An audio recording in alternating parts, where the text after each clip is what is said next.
Shalom semuanya.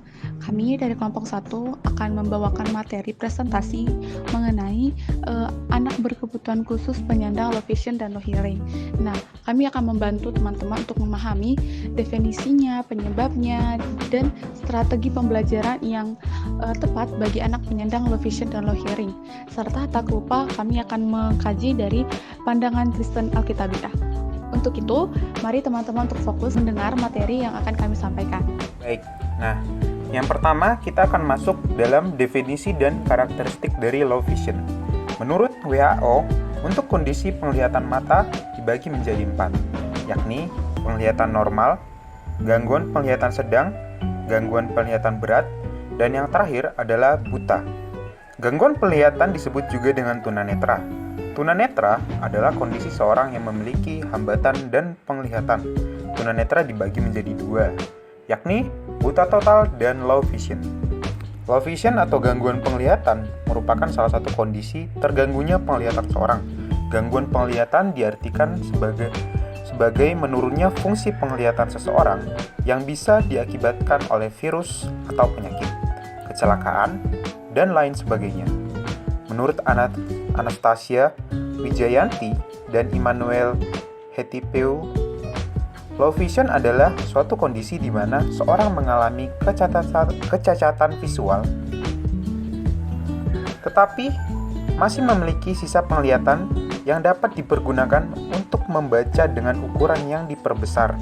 Kemudian, Hallan dan Kaufman mengatakan bahwa low vision adalah mereka yang dapat membaca huruf bercetak tebal, mereka yang membutuhkan alat bantu. Nah, demikianlah adalah definisi dari low vision. Kemudian, setelah mengetahui definisi, berikut ini adalah karakteristik anak dengan low vision yang biasanya sangat jelas terlihat menurut Agustiawan dan Solija. Yang pertama adalah membaca dan menulis dengan jarak yang sangat dekat. Yang kedua, hanya mampu membaca huruf yang berukuran besar. Dan yang ketiga adalah mata putih di tengah, dalam hal ini adalah mata katarak, atau kornea di bagian bening di depan mata terlihat berkabut. Dan yang terakhir adalah terlihat tidak menatap lurus ke depan. Low hearing atau gangguan pendengaran. Menurut Andreas Dwijosumarto, mengemukakan bahwa seseorang yang tidak atau kurang mampu mendengar suara dikatakan tunarungu. Pengertian tunarungu menurut Suito dalam buku Ortopedagogik tunarungu adalah seseorang yang mengalami ketulian berat sampai total yang tidak dapat menangkap tutur kata tanpa membaca bibir lawan bicaranya. Ketunarunguan dibedakan menjadi 2 kategori, yaitu tuli atau kurang dengar. Tuli adalah anak yang indera pendengarnya mengalami kerusakan dalam taraf berat sehingga pendengarnya tidak berfungsi lagi. Sedangkan kurang dengar adalah anak yang indera pendengarannya mengalami kerusakan, tetapi masih dapat berfungsi untuk mendengar baik dengan maupun tanpa menggunakan alat bantu dengar. Selanjutnya, karakteristik anak tunarungu. Tunarungu adalah istilah yang merujuk pada kondisi ketidakfungsian organ pendengaran atau telinga seorang anak. Kondisi ini menyebabkan mereka memiliki karakteristik yang khas, berbeda dari anak normal pada umumnya. A. Segi fisik. Yang pertama, cara berjalannya kaku dan agak membungkuk akibat terjadinya permasalahan pada organ keseimbangan di telinga. Itulah sebabnya anak-anak tunarungu mengalami kekurangan keseimbangan dalam aktivitas fisiknya. Yang kedua, pernapasannya pendek dan tidak teratur. Anak-anak tunarungu tidak pernah mendengarkan suara-suara dalam kehidupan sehari-hari. Bagaimana bersuara atau mengucapkan kata-kata dengan intonasi yang baik, sehingga mereka juga tidak terbiasa mengatur pernapasannya dengan baik, khususnya dalam berbicara. B. Segi bahasa. Yang pertama, kosakata yang dimilikinya tidak banyak. Yang kedua, sulit mengartikan kata-kata yang mengandung ungkapan atau idiomatik. Yang ketiga, tata bahasanya kurang teratur. C. Intelektual. Yang pertama, kemampuan intelektualnya normal. Pada dasarnya, anak-anak tunarungu tidak mengalami permasalahan dalam segi intelektual. Namun, akibat keterbatasan dalam berkomunikasi dan berbahasa, perkembangan intelektualnya menjadi lamban. Kedua, perkembangan akademiknya lamban akibat keterbatasan bahasa. Sering terjadinya keterlambanan dalam perkembangan intelektualnya akibat adanya hambatan dalam berkomunikasi. Dalam segi akademik, anak tunarungu juga mengalami keterlambatan. Selanjutnya kita akan membahas mengenai penyebab dari low vision. Nah, sebelumnya menurut BKIM 2017, anak-anak dengan penderita atau penyandang low vision adalah sekelompok anak yang sebenarnya itu perlu mendapatkan perhatian dan perlu dilakukan intervensi agar tidak berlanjut dan tidak menjadi penderita buta total.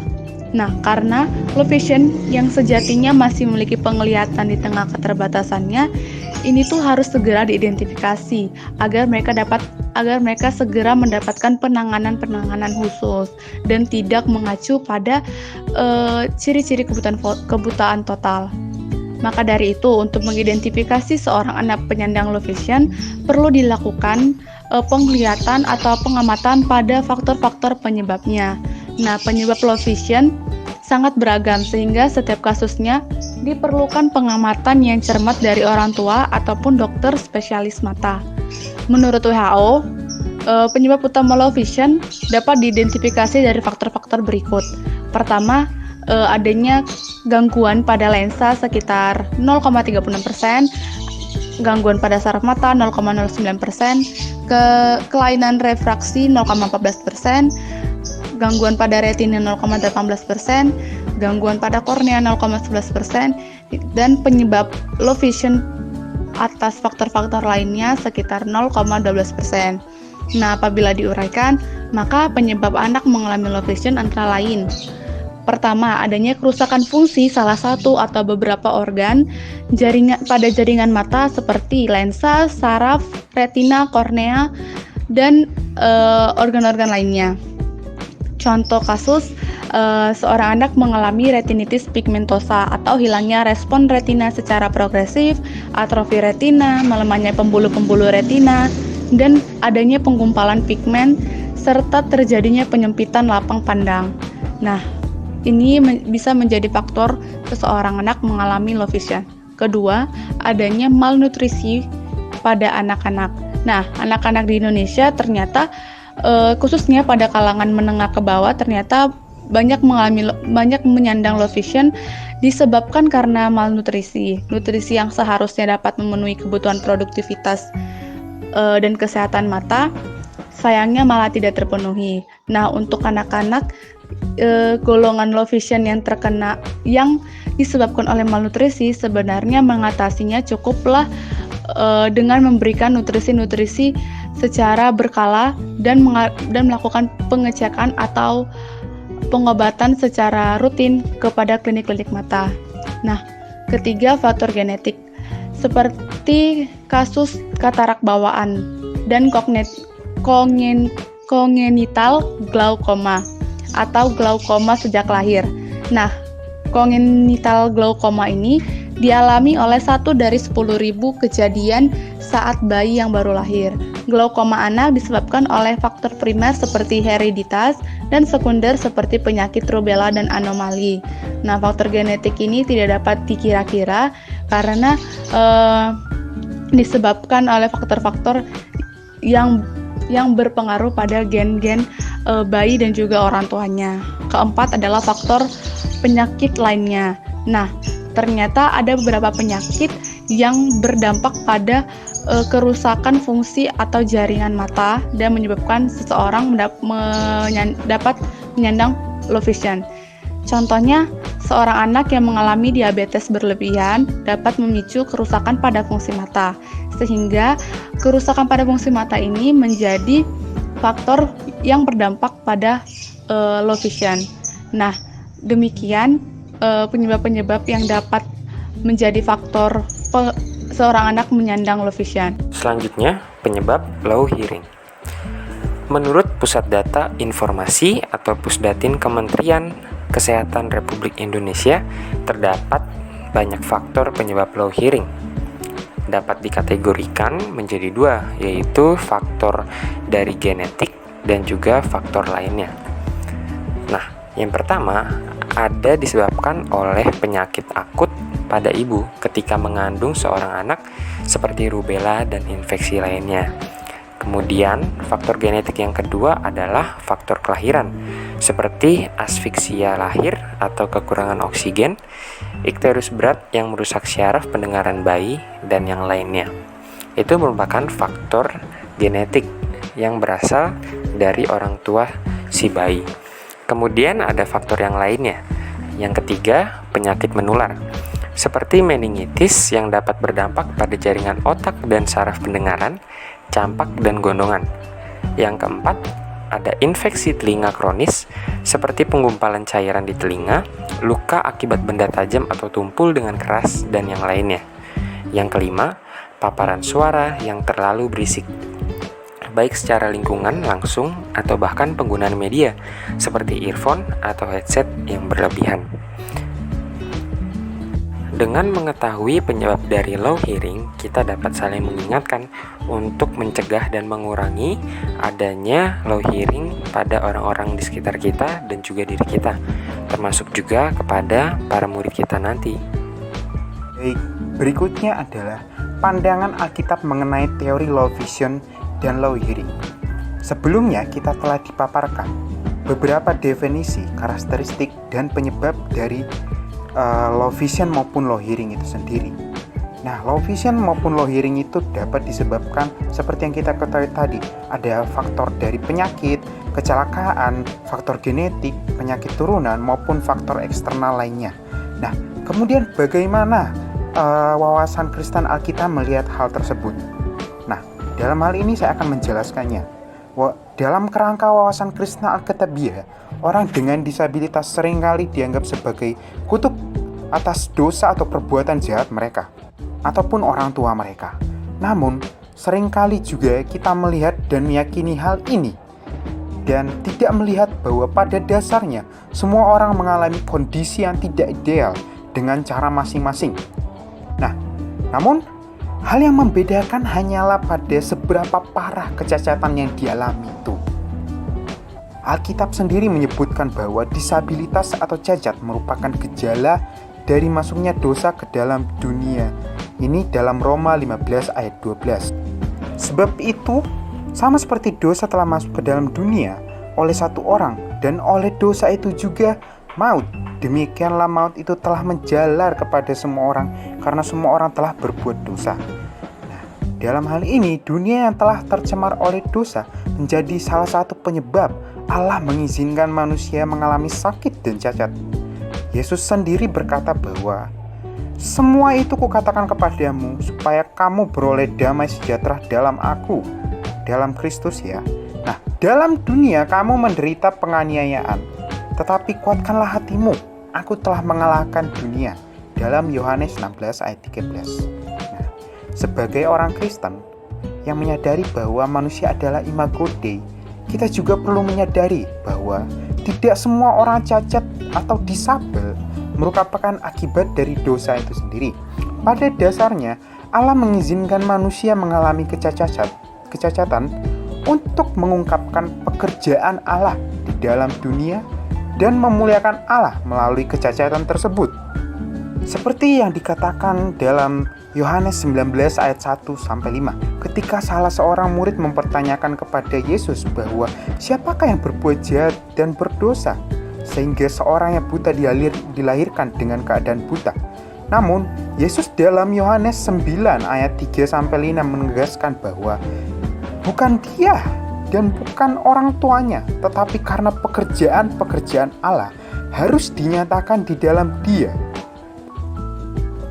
Baik, kita akan melanjutkan mengenai strategi atau aplikasi apa sih yang bisa kita terapkan ke depannya nanti ketika menjadi seorang guru dan kita diperhadapkan dengan situasi yang berhadapan dengan ABK, ya namanya low vision gitu.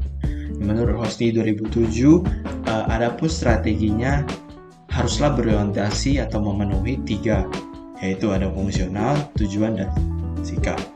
Nah, yang pertama, fungsional itu kita sebagai guru nanti kayak menjelaskan atau meningkatkan fungsi penglihatan seperti meningkatkan ketajaman, mengurangi silau, jadi meningkatkan sensitivitas terhadap kekontrasan dan memperluas pandangan dan sebagainya.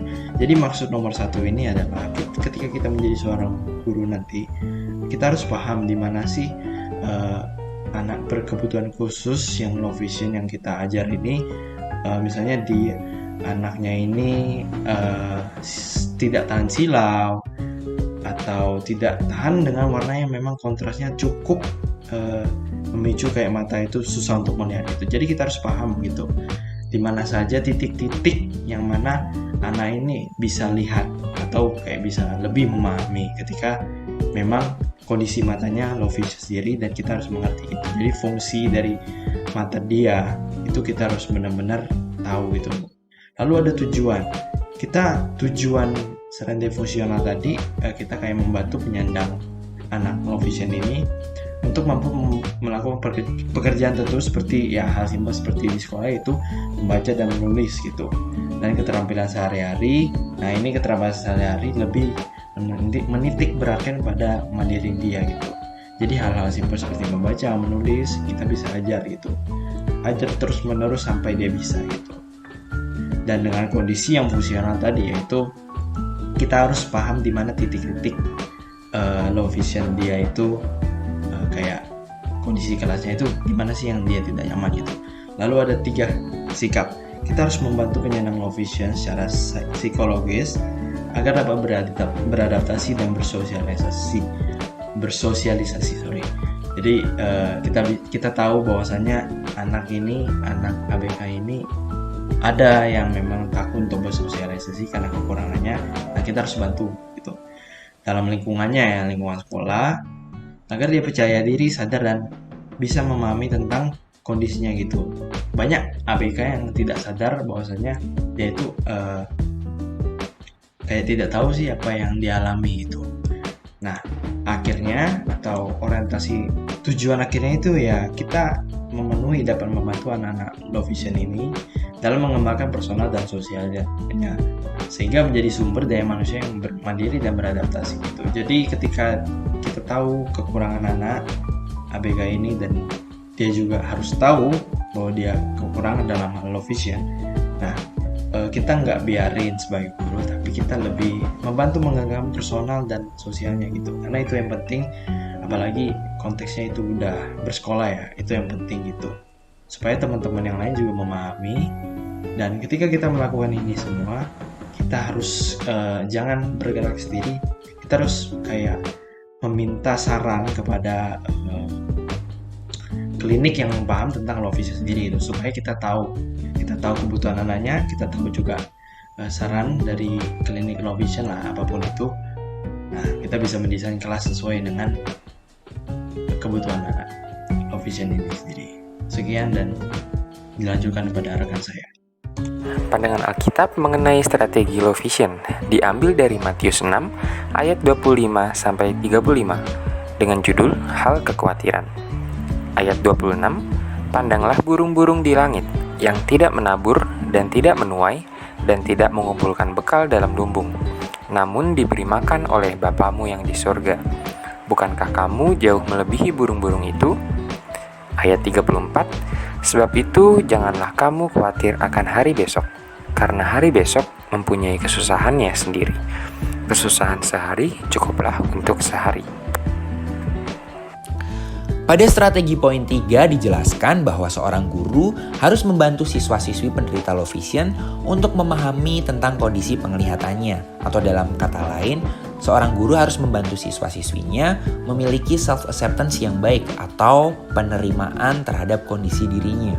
Nah, berlandaskan pada kebenaran firman di atas mengenai hal kekhawatiran, guru harus memberi sebuah pemahaman sepanjang hayat bahwa kita sebagai manusia ini diciptakan sangat berharga, bahkan lebih berharga dari burung-burung yang tidak bekerja mencari makan, bunga di padang, namun Tuhan pasti akan selalu pelihara atau berprovidensi dalam setiap aspek kehidupan kita. Nah, selain itu, guru juga harus memberi pemahaman bahwa kita hidup tidaklah sendirian, melainkan ada pribadi yang akan saling membantu, baik itu guru, baik itu teman, dan juga orang tua. Dengan demikian diharapkan akan tercipta lingkungan belajar yang lebih kolaboratif, saling membantu, saling membangun, sehingga setiap murid bisa bekerja sama bertumbuh dalam pengenalan akan Tuhan yang benar. Selanjutnya, kita akan melihat beberapa strategi yang dapat diterapkan bagi anak yang mengalami low hearing. Bagi beberapa murid yang memiliki masalah gangguan pendengaran, informasi yang disampaikan dengan bahasa verbal atau komunikasi secara langsung akan cukup menyulitkan mereka dalam memahami suatu materi yang disampaikan. Oleh karena itu, menurut Litwina pada tahun 2018, terdapat 4 strategi layanan yang dapat dilakukan seorang guru ketika menghadapi anak dengan keterbatasan low hearing. Strategi yang pertama adalah menggunakan bahasa verbal yang singkat dan jelas. Nah, dalam hal ini, seorang guru atau pendidik haruslah menyampaikan materi pelajaran dengan singkat dan jelas. Jangan sampai guru menyampaikan suatu materi atau menjelaskan suatu materi dengan bahasa yang bertele-tele, karena bisa membuat anak dengan gangguan pendengaran kesulitan dalam memahami ataupun menyerap informasi yang guru berikan. Strategi yang kedua, menggunakan alat bantu dengar seperti mikrofon dan juga headphone. Nah, dalam hari ini, guru bisa menggunakan mikrofon untuk menjelaskan materi pelajaran di depan kelas. Dengan alat bantu seperti ini, suara-suara di sekitar seperti suara AC atau suara angin akan tereduksi dan murid bisa lebih fokus mendengarkan apa yang guru sampaikan saat pelajaran berlangsung. Strategi yang ketiga, memperbolehkan murid merekam penjelasan materi pelajaran. Nah, tujuan dari strategi ini adalah supaya si siswa ini dapat mengulangi pembelajaran atau melihat ulang video-video yang sudah direkam ketika berada di rumah atau dimanapun. Strategi yang keempat adalah menggunakan tampilan visual ketika mengajar. Nah, visual bisa berupa infografis, foto-foto yang sesuai materi pelajaran, grafik, tabel, atau juga video beranimasi. Nah, tampilan visual ini akan membuat materi pelajaran yang guru berikan lebih menarik dan menyenangkan untuk dipahami oleh murid. Pemakaian PPT dan slide presentasi pun menjadi suatu modal utama bagi anak supaya bisa memahami materi lebih baik lagi. Nah, sama halnya dengan strategi low vision, guru dituntut untuk lebih kreatif dalam mendesain pembelajaran dan menyesuaikan dengan keadaan kelas.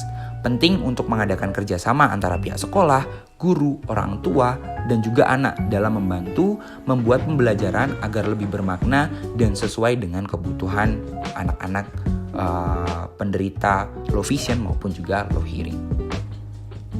Selanjutnya, analisa WKA terhadap strategi atau aplikasi pada low hearing, yaitu 1 Petrus 4 ayat 10-11.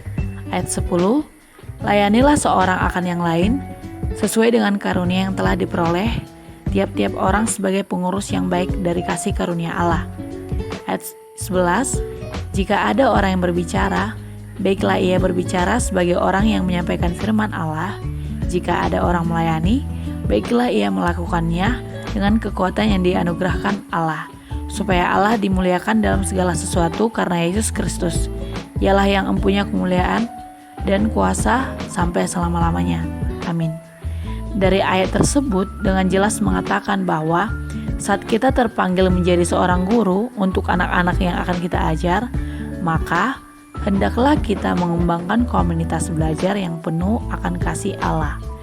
Guru Kristen memiliki peran sangat penting dalam membantu siswa untuk memahami suatu pengajaran serta diharapkan dapat menerima semua siswa seperti adanya mereka, termasuk anak penyandang low hearing atau gangguan pendengaran. Guru Kristen terpanggil dengan karunia mengajar. Oleh karena itu, hendaknya guru Kristen mengerjakan karunia tersebut dengan optimal dan penuh kasih Allah. Salah satu cara dalam mengoptimalkan karunia mengajar tersebut dapat melalui rancangan pembelajaran. Dalam konteks kelas yang memiliki siswa penyandang low hearing, Salah satu strategi yang dapat dilakukan dalam merancang pembelajaran ialah dengan menyediakan alat bantu dengar, menyajikan materi secara visual dengan lebih detail atau bervariasi. Melalui strategi atau aplikasi tersebut, guru Kristen ditantang dalam tanggung jawab dan peranannya sebagai seorang fasilitator. Guru sebagai fasilitator diharapkan dapat memahami kebutuhan atau keperluan siswa di dalam proses pembelajaran sehingga pembelajaran menjadi optimal. Tidak hanya sebagai fasilitator, guru Kristen juga bertanggung jawab pada perannya sebagai pelayan Allah dalam kelas. Guru Kristen diharapkan dapat membawa seluruh siswa atau termasuk para ABK Low Hearing kepada pembelajaran yang mempresentasikan kemuliaan Allah dalam setiap aktivitasnya, baik dari tindakan guru maupun siswa saat proses pembelajaran. Hal ini menunjukkan bahwa pekerjaan dan kinerja seorang guru yang penuh kasih atau sebagai fasilitator dan pelayan tersebut merupakan bentuk persembahan kepada Tuhan dan sebagai pelayanan atas kemuliaan namanya saja. Kemudian yang terakhir adalah setelah kita melihat semua pemaparan-pemaparan sebelumnya, dapat kita lihat dalam wawasan Kristen Alkitabiah dalam konteks Kejadian 1 ayat 26-27 bahwa setiap anak adalah imago Dei yang diciptakan seturut gambar dan rupa Allah. Terlepas dari apapun kondisi seorang anak, setiap anak adalah unik dan memiliki talentanya masing-masing. Sebagai seorang calon pendidik Kristen, sudah menjadi tugas dan tanggung jawab bagi kita dalam memberikan perhatian dan kasih sayang agar setiap anak baik yang normal maupun yang memiliki kebutuhan khusus layaknya low hearing dan low vision ini menerima pendidikan yang layak sebagaimana yang mereka butuhkan agar mereka terus merasakan kasih sayang dan penyertaan Tuhan melalui pengajaran kita ini. Berikut adalah daftar yang kami gunakan sebagai referensi untuk menjelaskan mengenai low hearing dan low vision. Demikian penjelasan yang bisa kami berikan, kiranya dapat menjadi pengetahuan untuk setiap kita. Terima kasih.